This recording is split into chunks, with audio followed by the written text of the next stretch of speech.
Hi, I'm Dr. Dyan Haspel-Johnson, and it is time for a weekly sleep tip.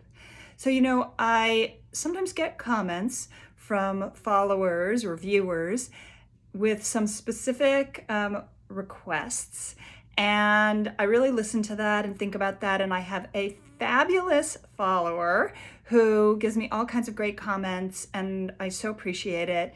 And she asked me to talk about how sometimes with her insomnia, sometimes she lies awake at night thinking about everyone who's ever wronged her, every incident that went wrong, and she can't get those things out of her head. It just keeps going on and on for her. And so she asked for some tips about what to do about that. And I've given it a lot of thought. In fact, I was inspired to also write a blog about this. And one of the key components that I want to distinguish is the difference between rumination and worry.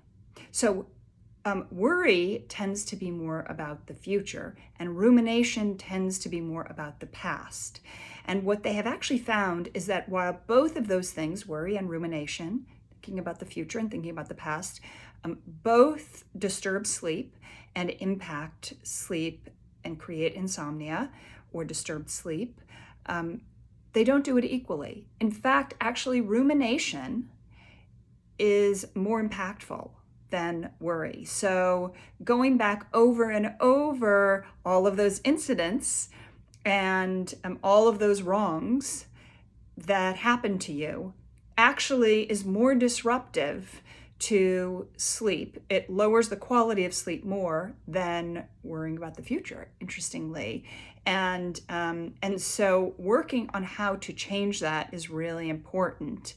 And in my research and in thinking about it, first of all, I think that that's helpful because we can maybe make a list, write down some things about some of those incidents, even just like a bullet point, and that way you can put that on a piece of paper, put it in another room. That can be really helpful. I think that's one thing.